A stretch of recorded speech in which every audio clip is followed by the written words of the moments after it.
त्याग का जितना प्रयोग भारतीय संस्कृति में किया गया है उतना किसी अन्य देश की संस्कृति में नहीं हुआ है। भारतीय संस्कृति में सभी धर्मों को स्वीकार किया गया है। विश्व में मानव के अलग अलग धर्म होते हैं, धर्म के अनुसार अलग अलग विचार होते हैं, विचार के अनुसार उनके कर्म होते हैं। आज का हमारा अध्याय भारतीय संस्कृति में त्याग की भूमिका को दर्शाएगा। नमस्कार दोस्तों, मैं पूजा लौर निष्ठा टीवी के भारतीय संस्कृति कार्यक्रम पर आपका स्वागत करती हूँ। आज हम बात करेंगे भारतीय संस्कृति में त्याग के विषय में। न कर्मणा न प्रजाधने त्यागने के अमृतो मानुषः। केवल्योपनिषद में लिखा है कि कर्म से नहीं, प्रजा से नहीं, त्याग से कोई अमृत को प्राप्त करते हैं। त्याग का जितना विचार भारतीय संस्कृति में हुआ है उतना विचार कई अन्य धर्मों में नहीं हुआ है। मानव में सहज दो प्रवृत्तियां हैं, एक भोग की और दूसरी त्याग की। पहली प्रवृत्ति गर्त में गिराने वाली है और दूसरी का ही आश्रय करके रहना सर्वसाधारण के लिए कठिन है। अतएव यदि यह कहा जाए कि जीवन की सार्थकता इन दो प्रवृत्तियों का योग समन्वय करने में है तो अनुचित न होगा। हिंदू धर्म की यह विशेषता है कि उसने त्याग का वास्तविक मूल्य जानकर मनुष्यों से त्याग का आचरण करने के लिए एक ऐसी अपूर्व सामाजिक पद्धति चला दी है कि उसके अनुकरण कर पृथ्वी के सभी मनुष्य लाभ उठा सकते हैं। यदि कोई दुख की निवृत्ति और परमानंद की प्राप्ति चाहता है तो उसे स्थूल और सूक्ष्म उपाधियों का त्याग करना ही होगा। उसी से वह आत्मरूप को प्राप्त होगा। यही वेद, शास्त्र और उपनिषदों का मत है। भोग में इस स्वरूप की प्राप्ति नहीं हो सकती, उसके लिए त्याग का होना आवश्यक है। भगवान को पाने के लिए त्याग करना पड़ता है। यह सिद्धांत प्रायः सभी धर्मों में स्वीकार किया गया है। ईशा ने अपने शिष्यों से कहा था, सब कुछ छोड़ो और मेरे पीछे चलो। सर्वक्षणिकम सर्व दुखम, अर्थात सब क्षण भंगुर और सब दुखमय है। यह कहकर भिक्षु बन जाने का उपदेश देता है। हिंदू धर्म की यह विशेषता है कि इसने मनुष्य स्वभाव की ठीक ठीक समझकर यह सिखलाया है कि त्याग किस प्रकार किया जा सकता है। हमारे धर्म की आश्रम व्यवस्था का उद्देश्य ही क्रमशः त्याग करने की शिक्षा देना है। इस शब्द के अर्थ से भी ऐसा सूचित होता है, मनुष्यों के निर्णय के अनुसार ब्रह्मचर्य, गृहस्थ, वानप्रस्थ और संन्यास ये चार आश्रम हैं। पहला आश्रम ब्रह्मचर्य है। इसमें ब्रह्मचारी रहकर विद्याध्ययन करें, पीछे अपनी मानसिक, बौद्धिक आदि शक्ति के अनुसार आगे बढ़ें।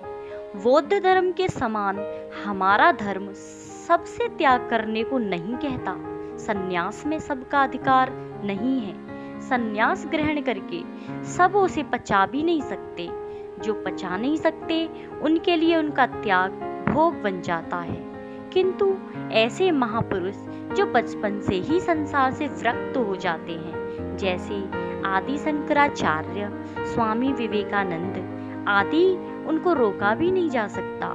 ऐसे लोगों से भोग का आग्रह नहीं किया जा सकता। उनसे तो हमारा धर्म कहता है कि ब्रह्मचार्य देव परिव्रजेत, अर्थात ब्रह्मचार्य आश्रम के बाद संन्यास लेकर बाहर निकल पड़े। दूसरों के लिए धर्म का आदेश है कि ब्रह्मचार्य के बाद गृहस्थी बनो। यह जो लचीलापन है उसी में हमारे धर्म की महान विशेषता है। पूर्व जन्म के संस्कारों के कारण बचपन में ही उनका चित्त ईश्वर की ओर लग जाता है। उनसे हमारा धर्म गृहस्थाश्रम स्वीकार करने के लिए नहीं कहता। श्री रामकृष्ण परमहंस जी ने से नहीं कहा गया कि आप पाठशाला में अध्यापकी करते हुए कर्म मार्ग का ही अनुसरण करें। सती की बाना वही धारण करे जो निभा सके। वह हर किसी का काम नहीं है। हर किसी को धर्म उसका उपदेश नहीं करता। सबका परम गंतव्य स्थान एक ही है, तथापि यह बात नहीं भुलाई जा सकती कि भिन्न भिन्न जीव भिन्न भिन्न मार्ग से चलकर भिन्न भिन्न स्थानों में पहुंचते हैं। जो जहां पहुंचा है वहीं से उसे आगे बढ़ने के लिए कहना उचित है। जगत त्रिगुणात्मक है, वह एक साथ एक सा सत्व गुणात्मक हो जाए वह संभव नहीं है। भगवान श्री कृष्ण जी कहते हैं, धर्म विरुद्धो भूतेषु कामोस्म भरत शर्वः, अर्थात हे अर्जुन, मैं जीवों में धर्म अविरुद्ध काम भी हूँ। इसलिए हमारे यहाँ गृहस्थाश्रम भी है, एक पवित्र धार्मिक आश्रम माना गया है। हाँ, एक बात अवश्य है कि सन्यासी होने के बाद पुनः गृहस्थ बनने या संसार में प्रवृत्त होने की घोर निंदा की गई है।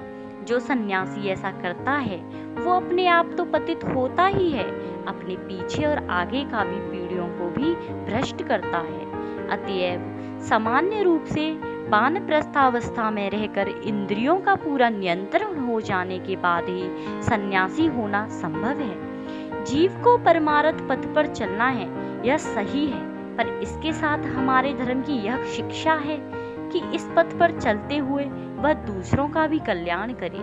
मराठी संत श्री ज्ञानदेव का दिया हुआ एक उदाहरण देकर यो कहा जा सकता है कि गंगा जी समुद्र से मिलने चलती हैं, पर रास्ते में कितने अच्छे काम करती चलती हैं। पापियों के पाप नष्ट करती हैं, तटवर्ती वृक्षों को सींचती हैं और तटवासी लोगों का स्वास्थ्य सुधारती हैं। इस तरह बहता गंगा जल समुद्र में मिल जाता है। इसी प्रकार मनुष्य अन्य अनेक जीवों का कल्याण साधन करता है, अपने धन्य को प्राप्त हो। यही हमारे धर्म की शिक्षा है। किसी भी आश्रम में हो, परोपकार सबसे उत्तम धर्म है।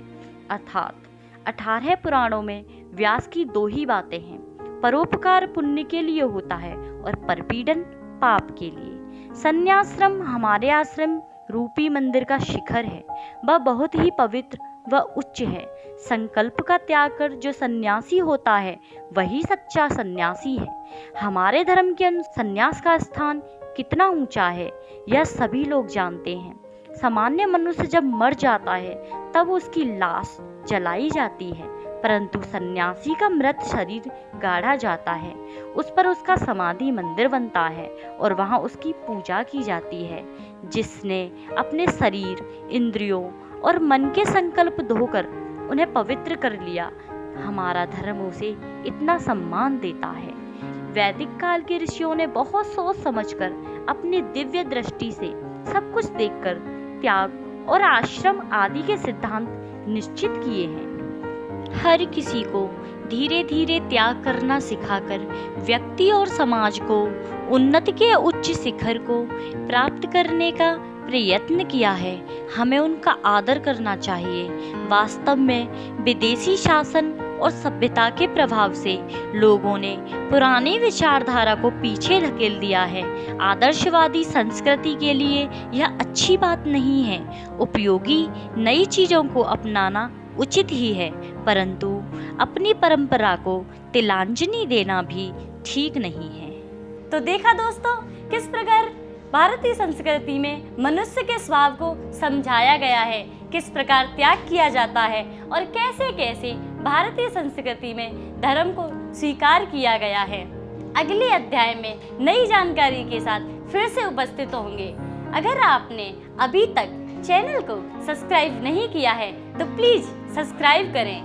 अपने विचार कमेंट बॉक्स में ज़रूर दें, क्योंकि आपके विचार हमारे लिए बहुत महत्वपूर्ण है। बेल आइकन दबाना ना भूलें ताकि आपको नई नई जानकारी मिलती रहे। तब तक के लिए नमस्कार।